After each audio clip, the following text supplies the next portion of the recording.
У цьому відео ми познайомимо вас з жінками, які пройшли нашу програму з психоемоційного відновлення та поділяться своїми історіями.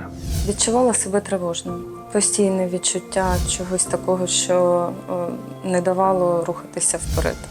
На жаль, в теперішній час немає людей, які би не стикалися з травмою. Так трапилося і в моєму житті. Від початку я була одна із тих, кому потрібна була допомога, кому потрібно було пропрацювати і відпустити свою травму.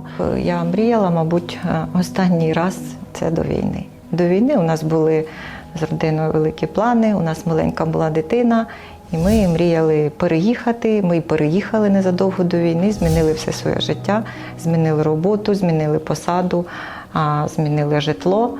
І рівно через 4 місяці війна забрала у нас все. Те, що було до, і те, що було. Наші плани, наші мрії, наші надії, наша впевненість і наше світле майбутнє. Я взагалі не раділа дуже давно. Я не могла слухати музику. Хоча мені іноді хотілося, тому що мені здавалося, що десь гинуть люди, а я слухаю музику. Для мене це дивно було, я собі не могла цього дозволити. Я не могла посміхнутися, не могла говорити ні про що. І ми всі були в стресі. А зараз з'явилося відчуття впевненості в майбутньому і розуміння, куди рухатися і що для цього потрібно робити. Я почала відноситися до ситуації більш проще і відпускати. Я така, людина інша. Якось, коли ти проще відносишся, якось проще зглажується все. Найбільше мене надихають результати учасниць, які приходять на групи з психоемоційного відновлення. Коли я бачу, як змінюється життя людей. На початку, коли ми зустрічаємося з ними і говоримо про їх початковий психоемоційний стан, зазвичай це люди, які втратили майже все, які втратили бажання жити, інколи втратили смак до життя. Це люди, які могли втратити когось із своїх близьких, свою домівку, свою роботу. І коли вони приїздять в інші громади, це має свій негативний вплив, адже їм дуже складно інтегруватися в життя в новій громаді. Стан, я вважаю, дуже тяжкий, хоч я й не лікар, але я розуміла своє тіло і я бачила, як мені важко було. Важко було і дитині, важко бачити навкруги людям, яка я. Взагалі було дуже важко жити, думати про щось. Думки тільки хороших думок не було, були тільки погані, як жити, що робити. Я не знала, що робити і завжди опускала руки. Але все змінилося. Люди діляться своїм досвідом, своїми емоціями, говорять про те, що вони хочуть жити, що вони радіють, що вони бачать зміни, що вони бачать відповіді на свої запитання. Люди позбавляються своїх панічних атак, люди пропрацьовують свої травми, втрати, легше сприймають ситуації, які відбуваються в їхньому житті і знають, як вони можуть допомогти самим собі самовідновитися, самозцілитися, зменшити рівень стресу в будь-якій ситуації, в будь-якому місці. Я більш опорою стала сама для себе і в якихось відношенню до своєї родини.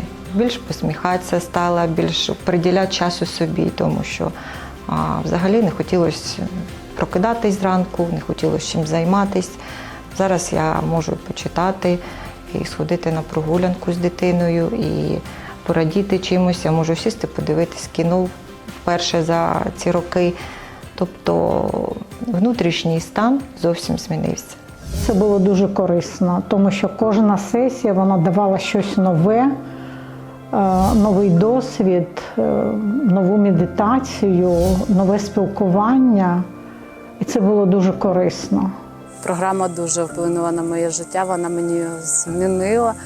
Я ще над цим працюю, тому що це не одного дня робота, але вона дуже важлива і потрібна. До програми я була майже постійно в збудженому стані, дуже нервувала, нав'язливі думки різні, дітей боялась відпустити від себе, така була квочечка.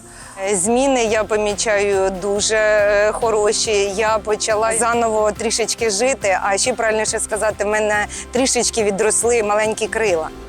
От у мене з'явилася надія до життя і помічаю не тільки я, тому що потеряти чоловіка – це дуже важко. Статися з дитиною маленькою, якій 9 років. Я вважаю, що вона маленька. Майже сказати в чужому місті, тому що я багато років прожила в місті Харкові. Я вважаю, що це моє також рідне місто. І коханий чоловік, і робота, все було. А тут в одну мить так життя перевернулося. Я не могла себе змусити жити, думати про майбутнє.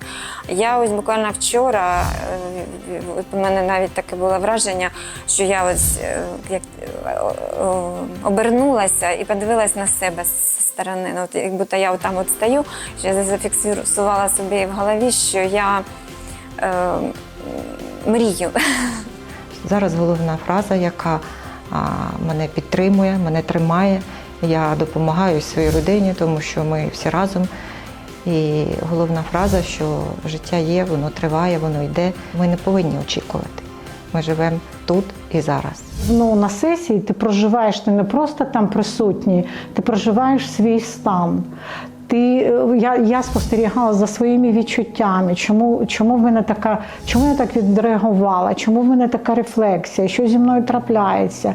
І ось це на протязі 2 годин це була така потужна робота над собою. Більше усвідомлення з'являється.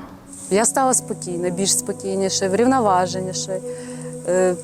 Відпустила багато думок. Я відпустила, по-перше, місто Маріуполь, яке мене турбувало. У мене знищене житло, мені хотілося туди. Я розуміла, що вже немає куди, і розуміла, що я не зможу там жити, але все одно місто, в якому я народила дітей, в якому я стала людиною. Багато відпустила дитячих травм.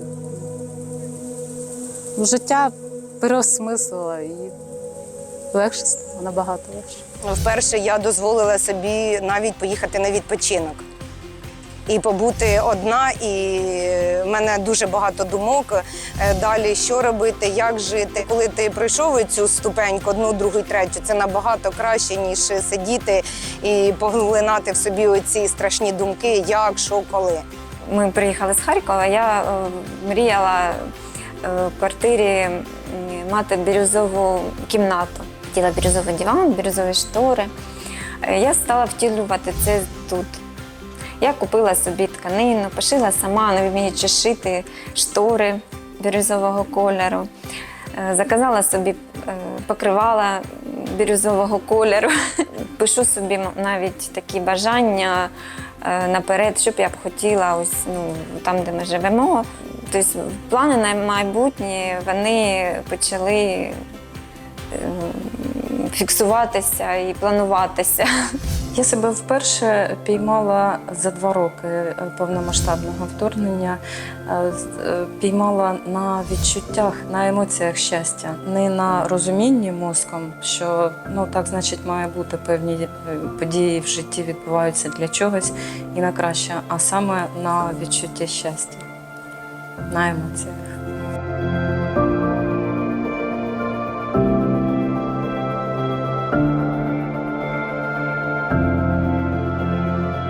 Не здавайтеся, вірте в себе та свої можливості.